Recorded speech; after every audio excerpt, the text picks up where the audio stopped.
Salut à tous, la team OL, Thomas Show pour OL Fan TV. Très très heureux de vous retrouver malgré une sacrée crève. Je galère vraiment à vous parler. C'est vrai que je parle pas très fort, mais j'espère que vous allez me comprendre. Je parle un peu du nez aussi. Voilà, protégez-vous, mettez des masques contre le coronavirus. Les gones, demain on joue un match de Coupe de France contre l'OGC Nice à Nice.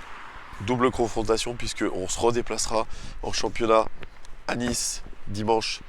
Hasard du calendrier. Voilà, 2 fois l'OGC Nice cette semaine.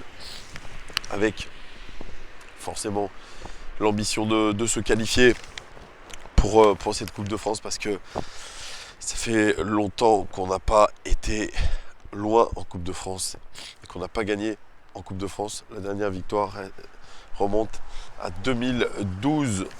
Et oui, 2012, c'est loin les gones, mais on va y croire cette année.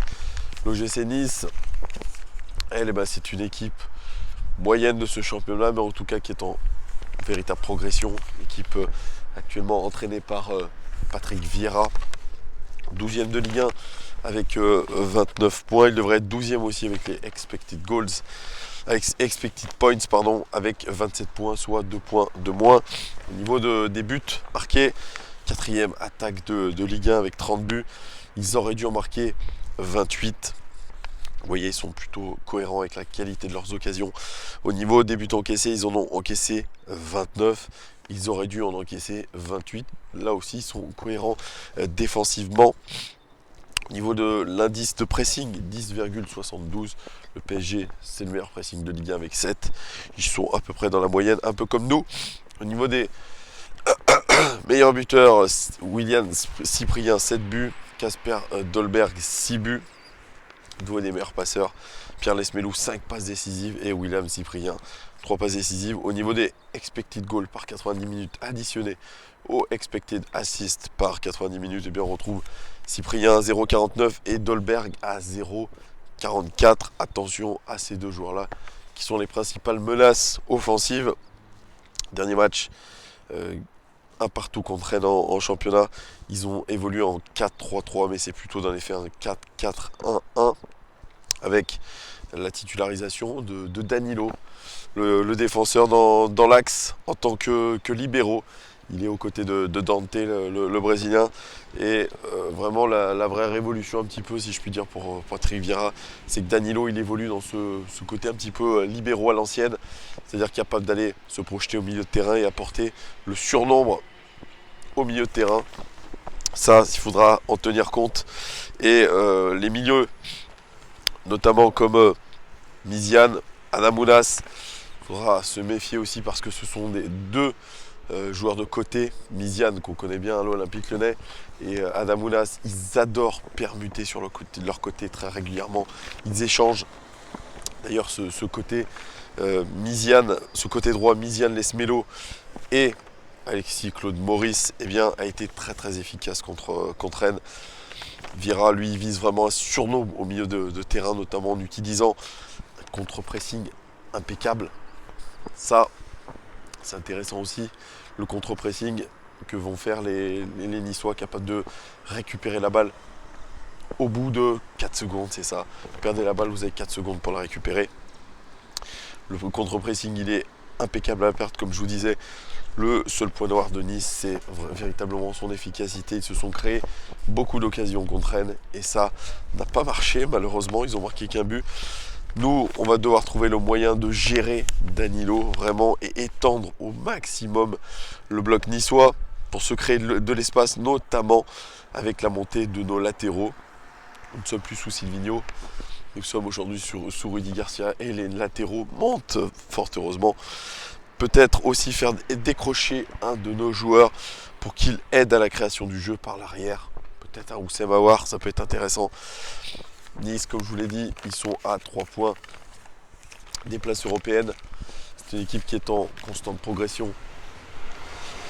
Notre ami Patrick Vieira qui est très satisfait de ce qu'ont fait les Niçois contre Rennes. Voilà, il dit que l'équipe est en pleine mutation. Ils sont pleine confiance actuellement. Il commence à intégrer les schémas de jeu.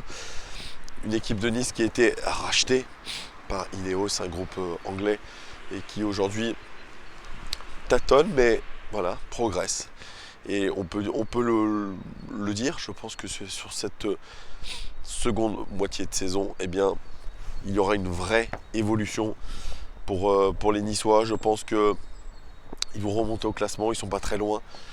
C'est pour ça qu'aujourd'hui, c'est une équipe qui est dangereuse. C'est une équipe qui va donner tout ce qu'elle a, voilà, sur le terrain. Patrick Vieira l'a dit, il va essayer d'aligner la meilleure équipe possible. Donc ce qui veut dire que voilà, les Niçois, ils sont chez eux, ils sont à domicile, ils sont très difficiles à battre à domicile. Rappelez-vous la saison dernière où on avait buté sur un sacré Walter Benitez. Et ben cette saison, ça sera probablement la même chose. Il faudra s'y attendre, il faudra s'attendre à beaucoup de pressing, à, je pense, beaucoup de détermination de la part de ces Niçois.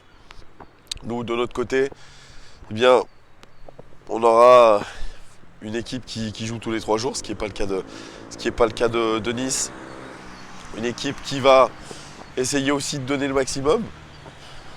On a Rudy Garcia, lui, qui essaye de trouver des solutions sur coup de pied arrêté. Il n'est pas satisfait du fait qu'on ait énormément de corners et qu'on n'arrive pas aujourd'hui à maximiser le fait qu'on ait beaucoup de coups de pied arrêtés, bon, corner ou autre. Hein. Donc ça va être aussi l'occasion pour Rudy Garcia de voir si ses joueurs ont intégré le fait que ces coups de pied arrêtés, il faut être plus efficace dessus. Donc il y aura ça aussi. Il y aura ça aussi pour Rudy Garcia.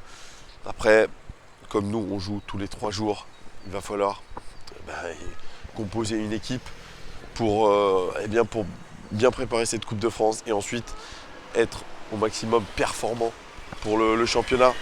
Je vais mettre la capuche parce qu'il pleut, les gars. Voilà, il pleut, je mets la capuche. Voilà, donc il faudra voir tout ça. Il y a beaucoup de paramètres, je pense, à prendre en compte pour Rudy Garcia. C'est un match vraiment assez particulier, puisque, comme je vous l'ai dit, double confrontation sur la semaine. Comment gérer tout ça? Bien sûr, Lyon est favori. Lyon est absolument favori dans ce genre de match. Surtout que cette saison, grâce notamment à un début 2020, Tony Truant, non, pas forcément dans le jeu, mais en tout cas au niveau de l'état d'esprit et sur ce côté mental, eh bien on a des ambitions. Aujourd'hui, on peut se dire que cette Coupe de France, elle est aujourd'hui primordiale pour l'Olympique Lyonnais. Même si on a réussi à accrocher une finale, bien sûr, de Coupe de la Ligue, aller aussi en finale de Coupe de France, eh bien, c'est prestigieux. C'est aussi un objectif pour l'OL. Donc voilà, il faudra aligner la meilleure équipe possible. Quelle est la meilleure équipe possible, les gars? Je n'en sais rien. Elle sera en tout cas peut-être en 4-3-3 avec un milieu de terrain joueur, peut-être une titularisation possible de Ryan Cherki, même si je n'y crois pas par rapport à sa rentrée ratée face à Toulouse. Il faudra observer tout ça. Vraiment, ça va être intéressant, la gestion.